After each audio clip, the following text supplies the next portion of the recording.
오 설교 제목은 누가 이 생의 일들에 얽매이지 않는가입니다. 누가 어떤 사람이 이 생의 일들에 얽매이지 않는가. 우리가 사는 이 땅의 삶이 이 생이죠. 이 생의 일들은 농업, 축산, 어업을 해당되는 1차 산업과 또 물품을 생산하는 2차 산업, 그리고 서비스업, 각종 서비스업의 3차 산업, 그리고 현재 AI나 빅데이터, 사물 인터넷 등을 활용한 4차 산업에 관련된 모든 일들을 말해서 이생의 일들이라고 합니다. 즉 최소한의 생계와 복음 전파 사역에 관련 일들을 제외한 나머지 모두를 이생의 일들이라고 보는 것이 더 쉽게 표현하는 말입니다. 그러면 얽매이다는 말은 무슨 뜻일까요? 얽매이다 말은 영어로 intangle이라고 얘기합니다. intangle이라고 쓰는데 이 뜻은 실타래, 그물, 밧줄들이 서로 엉켜갖고 풀리지 않는 상태를 말하는 거예요. 그래서 얽매여 있다라고 합니다. 그래서 말씀을 종합적으로 해석하면 이 생의 일들에 얽매 있는 것, 이거는 한 사람이 세상의 일에 푹 빠져서 헤어나오지 못하고 복잡하고 단단하게 매여져 있는 상태인 겁니다. 말은 좀 간단한데 해석은 이렇게 복잡합니다. 만일 구원받은 사람이 이렇게 산다면 그리스도의 군사가 되지 못하는 것이죠. 그래서 자기를 군사로 뽑으신 예수 그리스도를 기쁘게 하지 못합니다. 영적 전쟁의 필요성도 모르고 그가 아군인지 적군인지 분간되지 않는 상태에 놓여 있는 거예요. 바람직하지 못하죠. 하지만 특별한 여건들은 많은 사람들로 이 생에 얽매이게 하고 있는 겁니다. 여러분은 어떤 상황에 처한 사람이 이 생에 얽매이지 않게 살고 있는지 혹시 궁금하지 않습니까? 그래서 누가 이 생에 얽매이지 않는가라는 주제로 이제부터 저와 함께 알아보도록 하시겠습니다. 누가 이 생에 얽매이지 않는가? 첫 번째, 전쟁에 임하는 사람입니다. 디모데후서 오늘 말씀이죠. 전쟁에 임하는 자는 아무도 이 생의 일들에 얽매이지 아니하나니 이는 자기를 군사로 뽑은 자를 기쁘게 하려 함이라. 전쟁에 임하는 군인은 어느 순간에 총칼이 날라와서 뚫고 나가면 목숨을 잃으니까 딴 생각할 겨를이 없습니다. 군대에 입대하기 전에는 통장도 두둑했고 친구들과 만났고 애장품도 있고 그리고 취미생활 했던 물건들이 있어요. 그런 일들을 뒤로 하고 군대를 간 거죠.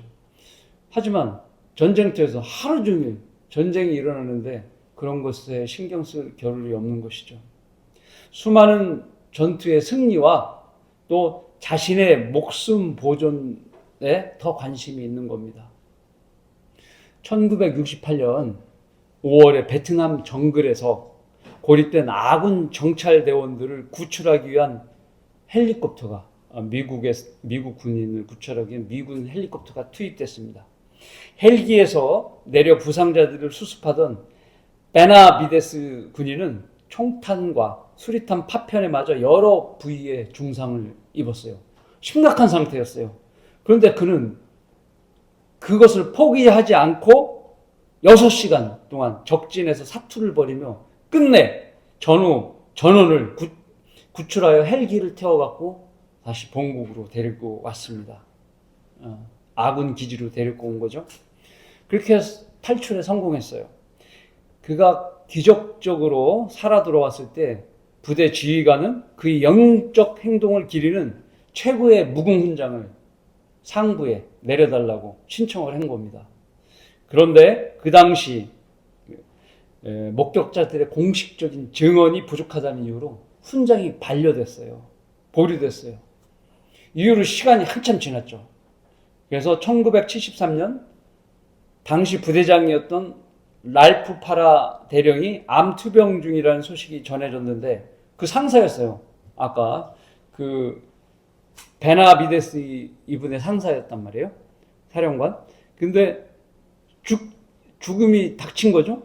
그래서 죽기 전에 자기 부하 베나비데스의 훈장 수여를 꼭 성사시키고 싶어갖고 작전의 참상과 그의 활약을 상세히 기록했어요.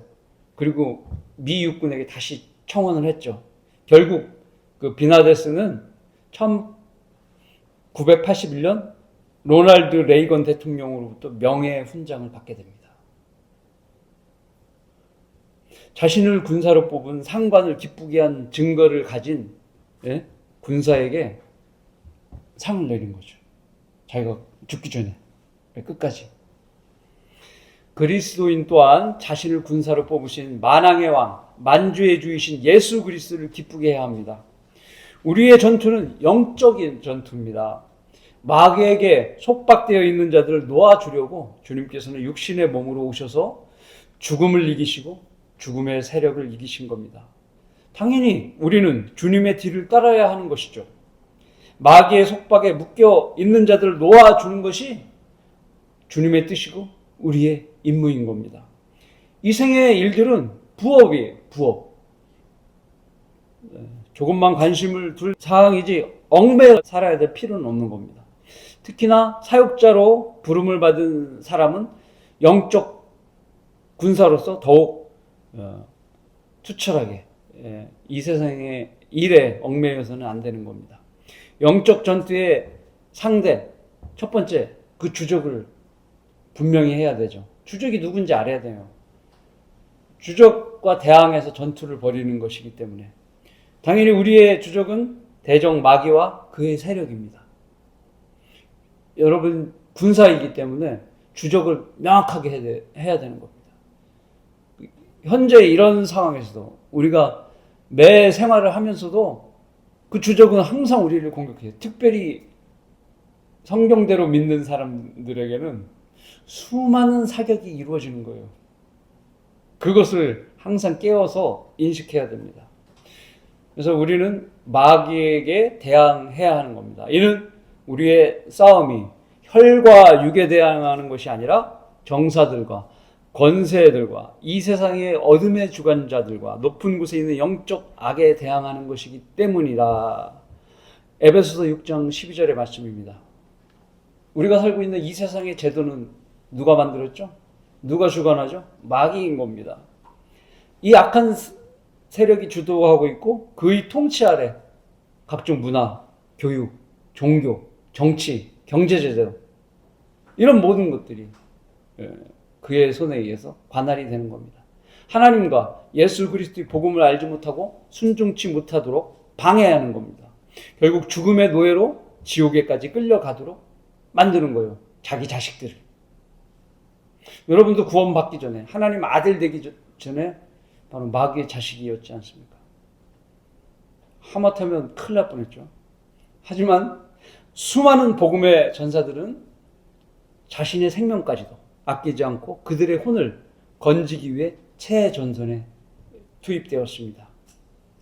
영국의 침례교 선교회의 첫 번째 선교사로 발탁된 윌리엄 캐리는 1973년 6월에 그녀의 아내 도로시와 4명의 아이를 데리고 인도에 갑니다. 엄청난 고난을 사역 초기에 겪게 됩니다. 그래서 영국에서 거의 돈을 받지 못했어요. 선교 지원을 받지 못했어요. 그가 가지고 떠난 돈은 존 토마스라는 사람이 다 낭비해서 다 써버렸어요. 그러면 어떻게 해요? 생계를 위해서 벌어야죠. 윌리엄 캐리는 인디고 농장에서 열심히 일을 하면서 가족까지 부양하게 되었어요. 그런데 날씨 환경 때문에 그의 아들이 열대성 질병으로 이질이 걸리게 됐어요. 그래서 죽고 그 아내 또한 정신 분열 증세를 보이다가 미쳐버려서 나중에 1807년에 사망하게 됩니다. 가족을 잃은 거죠. 게다가 영국 정부와 사기업들은 그의 선교 활동에 대해서 반대하고 그와 그의 가족을 영국에서 추방하겠다고 위협까지 했습니다. 그러니까 인도에 덴마크 거주지가 있는데 그곳에 조그만 집 집이 하나 마련되어 있는데 그쪽에서 거주하게 된 겁니다. 그런 열악한 환경 속에서도 계속 일을 해야 했습니다. 그런데 인도에 온 지 7년 동안 한 혼도 구령하지 못한 거예요. 막 7년이 지나서 힌두교 다니는 두 사람을 구령하고 그리고 난 뒤에 1803년 25명의 인도인을 침례로 순종시켜 놓은 겁니다. 7년의 험난한 선교 후에 캐리는 성경을 번역해야겠구나 라는 걸 깨달았습니다. 그 나라의 언어로. 그래서 혼자 독학으로 6개, 인도에 여러 민족이 있거든요. 근데 6개 언어로 성경을 번역을 했고, 나머지 총 시간이 지나 30개 언어로까지 번역을 하게 됩니다. 윌리엄 캐리는 영국에서 이생의 삶에 얽매이지 않고 불모지인 인도로 혼을 구령하려 떠난 것입니다. 전투에 자원하여 가족의 생명까지도 잃어가면서 잘 싸워서 승리했던 것입니다.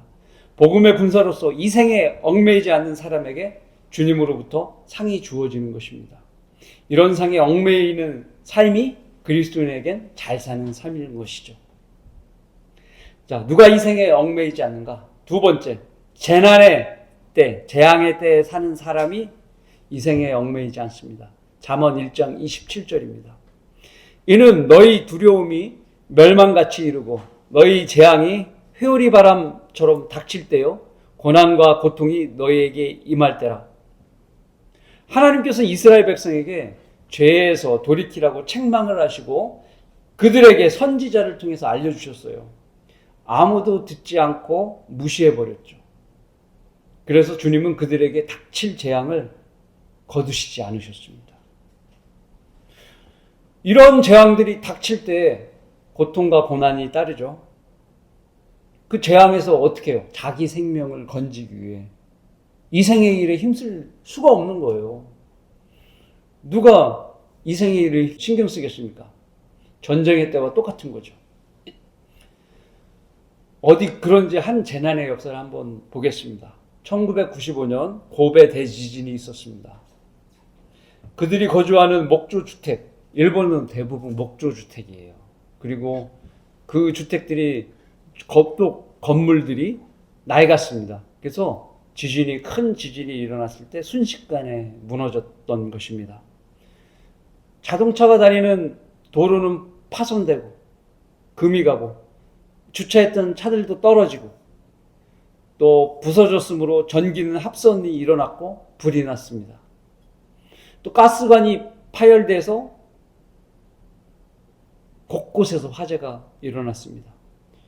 도시 전체는 잿더미로 변한 것입니다. 순식간에 집을 잃어버린 사람들로 넘쳐났습니다. 43,000명이 부상을 당했고요. 대략 6,400명이 죽었습니다. 이런 재난의 상황에서 어느 누가 이생의 일에 얽매일 수 있겠습니까? 그냥 먹고 사는 문제, 즉 생명의 유지만을 생각했을 뿐인 것입니다. 만약 이 큰 재난에서 애써 모은 재산을 다 잃었다고 치더라도 자신의 생명을 건질 것에 만족하지 않겠습니까? 자신의 생명을 건진 것에만 만족하는 겁니다. 그것만이라도 만족할 수 있는 거죠. 이러한 재앙이 쉴 새 없이 이어지는 시대가 곧 온다는 거예요. 아무도 이 생의 일에 얽매일 수 없는 그런 시대가 오는 겁니다. 그러면 이런 재앙들은 정말 하나님께서 내리시는 걸까요? 정말 이러한 재앙들을 하나님께서 내리시는 걸까요? 성경대로? 노아 때도 그렇고 사무엘하의 말씀에 있습니다. 사무엘하의 말씀에 있는데 24장인데요. 이스라엘 왕 다윗은 사탄의 충동에 의해서 인구조사를 하게 돼요. 왜냐하면 다윗 왕이 엄청난 땅을, 이스라엘 땅을 차지하거든요. 그렇게 하다 보니까 자기 군사와 자기 유다 백성의 숫자가 이렇게 많아서 내가 이렇게 승리하고 했다는 그런 자기 자랑하고 싶은 마음이 생겨버리는, 마귀가 충동해서 숫자 좀 세봐라, 그렇게 한 거예요. 하나님께 죄를 지은 거, 하나님께서 다 도와주시고 여태까지 하신 건데 이 공을 하나님께 영광을 못 돌리고 자기 영광을 받으려고 숫자를 세라고 했던 겁니다. 이게 죄가 된 거예요.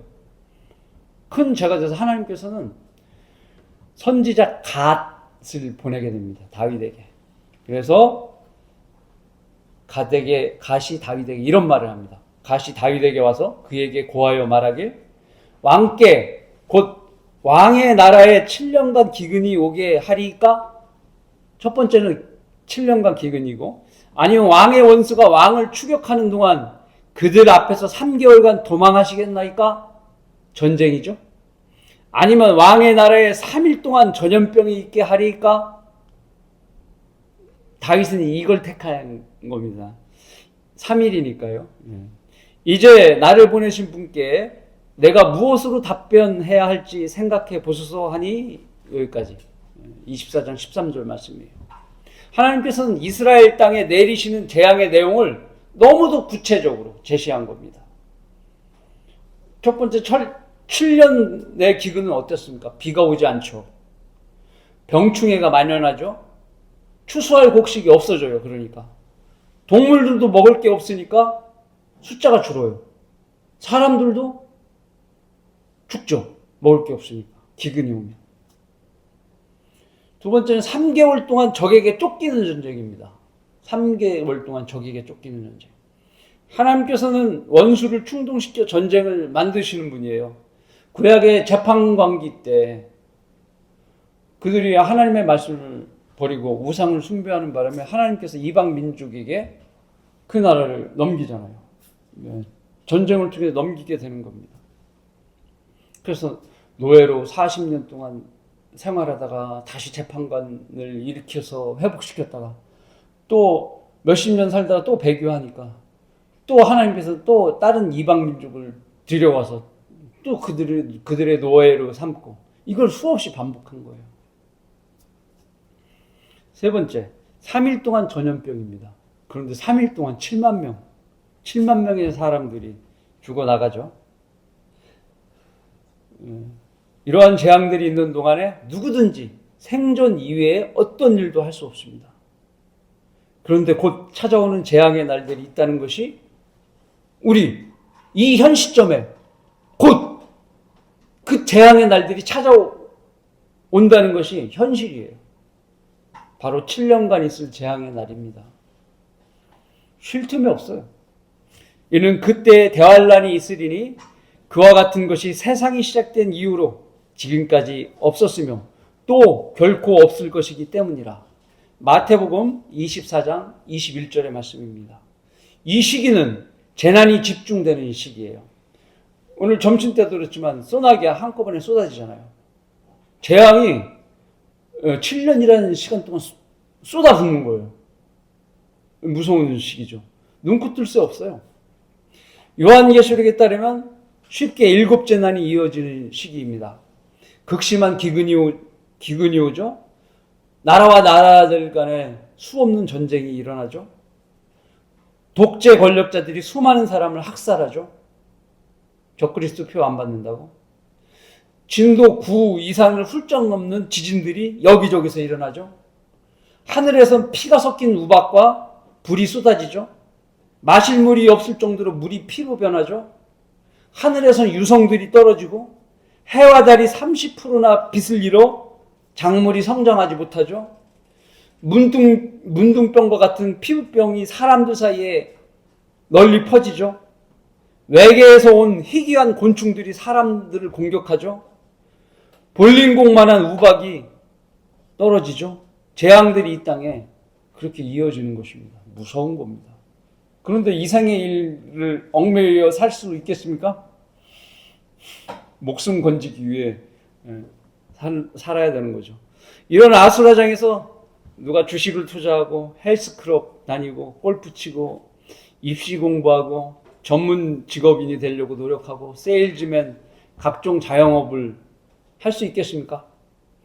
지금도 AI 휴머노이드가 인간의 자리를 빼앗고 있는데 쓸모없는 사람들에게 삼시세끼의 식판을 계속 제공해 줄 수 있는 복지 정책은 없는 겁니다. 현재도 바닥나고 있습니다. 지금도 모든 나라의 현실들은 현 인구의 70% 이상이 자기 재산을 다 내놓고 무덤으로 속히 가길 원하고 있는 겁니다.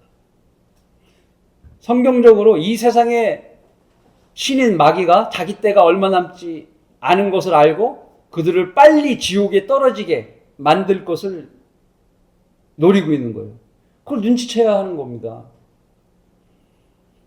하나님 다음으로 모든 걸 알고 있는 게 마귀잖아요. 자기 때가 얼마 남지 않았기 때문에 자기 자식들이 지옥에서 벗어나는 걸 싫어하는 거예요. 자기랑 같이 불못에 들어가길 원하는 거예요. 그래서 빨리 죽이려고 하는 거예요. 온 세상을 얻으려고 아둥바둥 살지 말고 자신의 혼의 구원을 위해 주 예수 그리스도를 믿고 영접해야 하는 것이죠. 그것이 세상 죄인들이 해야 할 일인 겁니다. 이것이 유일한 살 길이기 때문입니다. 누가 이 생에 얽매이지 않는가? 셋째로, 떠날 때가 임박한 사람입니다. 떠날 때가 임박한 사람. 데살로니가전서 4장 16, 17절입니다. 데살로니가전서 4장 16, 17. 주께서 호령과 천사장의 음성과 하나님의 나팔소리와 함께 하늘로부터 친히 내려오시리니 그러면 그리스도 안에서 죽은 자들이 먼저 일어나고 그리고 나서 살아남아 있는 우리도 공중에서 주와 만나기 위해 그들과 함께 구름 속으로 끌려 올라가리니 그리하여 우리가 영원히 주와 함께 있으리라. 우리는 현재 셋째 날을 7년 앞두고 있는 상황에 살고 있어요. 이 7년이 대환란에 들어갈 자리라는 것을 확신하게 하는 상황이 예언의 말씀대로 현실이 되고 있어요. 오늘이라도 호령과 천사장의 음성과 하나님의 나팔 소리가 나더라도 이상한 일이 아니에요. 여러분 이리 올라오라고 여러분 이름을 부르는 것조차가 너무나 당연한 일이고 이상한 일이 아닌 거예요. 누구도 이런 시기에 이 생에 얽매여 사는 성도로 살기를 원치 않는 겁니다. 진리를 알면. 하지만 매일 기도하지 않고 진리의 말씀을 배우지 않고 하나님의 말씀을 신뢰하지 않는다면 성도이면서 행동은 그런 삶을 살지 못하는 거예요. 얽매여 사는 삶을 살게 되는 거예요. 하지만 임박한 휴거를 직시하고 있는 성도라면 혼돈을 구령하는 일에 집중할 수밖에 없어요. 이후로 나를 위하여 의의 면류관이 마련되어 있어 의로운 재판관이신 주께서 그날에 그것을 내게 주실 것이며 또 나뿐만이 아니라 그의 나타나심을 사모하는 모든 사람에게도 주실 것이라. 디모데후서 4장 8절의 말씀입니다. 우선 우리는 대환란 전에 이 땅을 떠납니다. 그리고 우리가 주님의 오심을 사모했다면 그리스도 심판석에서 의의 면류관을 받게 됩니다. 누구나 사모하는 사람들은 동일하게 주어집니다. 지금도 열심히 주님이 나타나심을 사모하는 여러분이 그 상의 주인공이십니다. 그 다음으로 이제 주님이 오실 날이 임박함으로 하루하루가 소중한 것입니다. 왜냐하면 나의 자랑의 면류관이 될 혼들을 이겨올 시간이 얼마 남지 않았기 때문입니다. 또한 아직 구령하지 못한 가족이나 아니면 미숙하게 복음을 전해서 구원이 의심되는 가족을 위해 한번 다시 돌아봐야 하는 것입니다. 자기 부모나 자기 자녀나 자기 친족들보다 나를 더 슬프게 하는 일 없어요. 그리스도인은 딱 2번 온다고 그러죠. 첫 번째, 휴거 때 하늘에 올라갔을 때 우리 아버지 어디 갔어? 우리 어머니 어디 갔어? 한 번 울죠. 천년왕국 때 지나서 백보자 심판에 내가 심판하는데 아버지를 떨어지라고 내가 하면 또 울겠죠. 네. 두 번 우는 거예요. 아직 구령하지 못한 가족, 미숙해서 복음을 전하지 못해서 구원이 의심되는 가족을 한번 다시 돌아봐야 됩니다. 산불 조심 구호가 있죠? 꺼진 불도 다시 보아야 한다고. 네. 자기 부모나 자기 자녀나 자기 친족을 다시 봐야 되는 겁니다. 얼마 남지 않은 시간에 주의 일을 넘치게 하는 것은 그리스도 심판석에서 누구에게 기쁨이 되는 거예요? 나 자신에게 기쁨이 되는 겁니다. 지난주 홍천 양덕원에 다녀왔죠? 작은 산 밑에 시원한 나무 그늘 아래에 자리 잡은 기와 지붕 안에 있는 집에 들어가게 됐습니다. 열려있는 나무 대문을 통과하니 시원하고 넓은 흙으로 된 마당이 있었어요. 대문 입구에서 정면으로 보이는 사랑채가 있었는데 나무로 된 문에 열려 있었고 그곳에 85세 된 할머니가 앉아 있었습니다. 그분은 무릎이 살짝 부어 있었고요. 천주교를 다니시는 분이에요. 이분은 복음을 들었으나 천주교 특유의 완고함으로 영접을 거절했어요. 그래서 제가 말했죠. 몸이 아파서 요양병원에 가서 성당도 못 나가 미사를 못 드리면 지옥에 가게 될지도 모르며 이 연세에 언제 어디서 죽을지도 모르는데 죽을 때 맞춰 신부가 찾아와서 종부성사를 하지 못하면 지옥에 간다고 하는데 그럼 지옥에 가실 겁니까? 지금 구원받아야 되지 않겠습니까? 종용했죠. 그러나 이 말을 들은 그분은 표정이 영 안 좋았습니다. 그래서 인사하고 이만 갑니다 하고 뒤도 돌아보지 않고 나오는데 대문 옆에 헛간을 개조한 것 같은 셋방이 보였습니다. 그 안에 83세 정도로 보이는 또 다른 할머니가 식판에서 식사를 하고 있었어요. 그러니까 저 할머니하고 이 할머니하고 방이 마주 보이는 거예요. 그래서 열린 방문 앞에서 설명하니 손으로 들어오라고, 신발 벗고 들어오라고 하는 겁니다. 그래서 들어가서 복음을 설명하고 영접기도 하니 그 할머니가 십자가에 죽으시고 했는데 따라할 때 주무시고 라고 말씀하는 거예요. 그래서 이 할머니도 귀가 안 들리시는구나. 그래서 다시 큰 소리로 복음을 다시 전했습니다.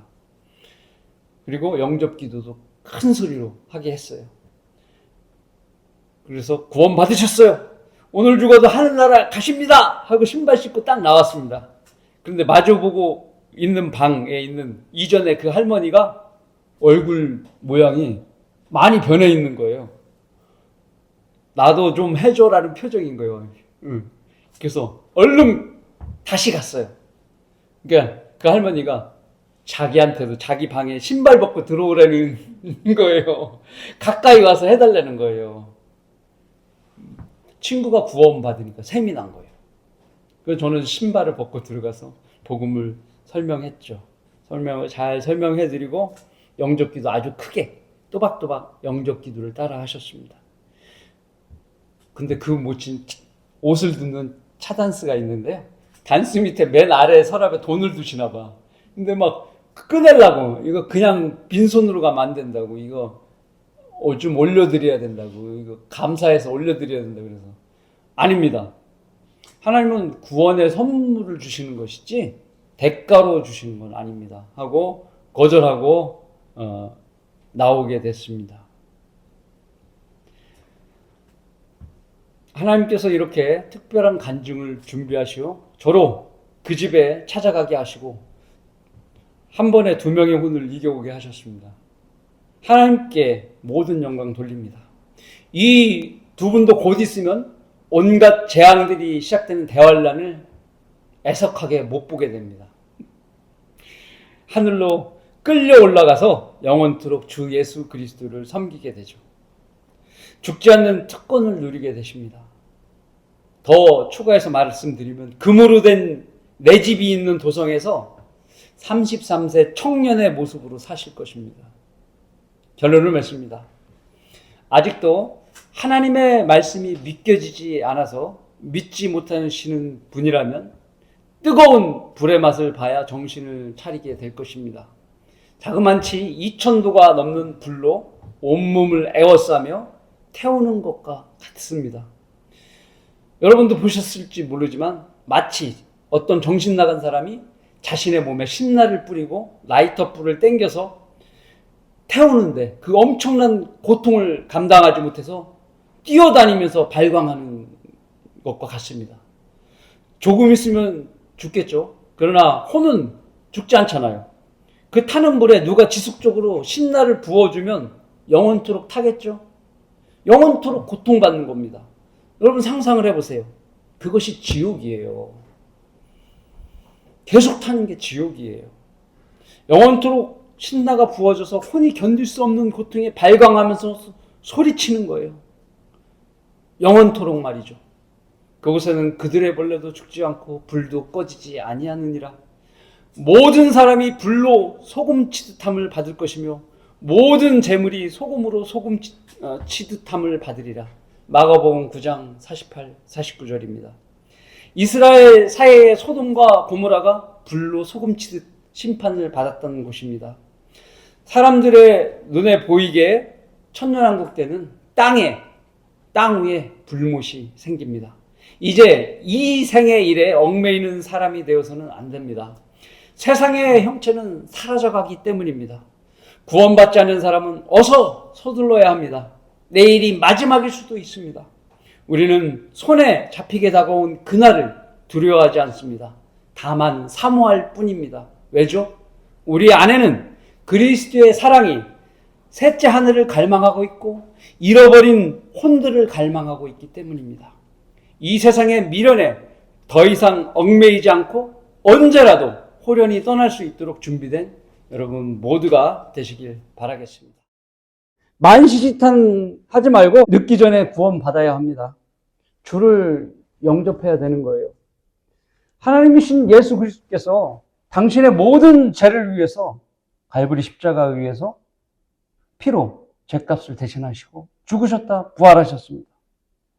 순수한 마음으로 나를 위해서 피 흘려주신 것을 감사하다고 믿고 부활하신 예수님을 내 안에 받아들이면 되는 거예요. 이렇게 하면 대환란 안 들어가는 거예요. 구원받고 휴거되는 거예요. 지옥 안 가는 거예요. 죽어도. 자, 구원받기 원하신다면 저를 따라서 소리내어 기도하십시오. 하나님, 저는 죄인입니다. 내 죄 때문에 예수 그리스도께서 내 대신 십자가에 피 흘려 죽으시고 다시 부활하신 것을 제가 믿습니다. 제 안에 들어오셔서 저를 구원해 주십시오. 구원해 주셔서 감사합니다.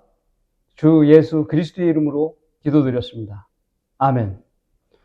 이러면 된 겁니다. 이러면 지옥도 안 가고 대환란에 던져지지 않는 겁니다. 네가 네 입으로 주 예수를 시인하고 하나님께서 그를 죽은 자들로부터 살리신 걸 네 마음에 믿으면 구원을 받으리라. 사람이 마음으로 믿어 의에 이르고 입으로 고백하여 구원에 이르기 때문이라. 자, 항상 자신을 구해 주신 예수 그리스도께 감사하는 삶을 사는 여러분 모두가 되시길 바라겠습니다.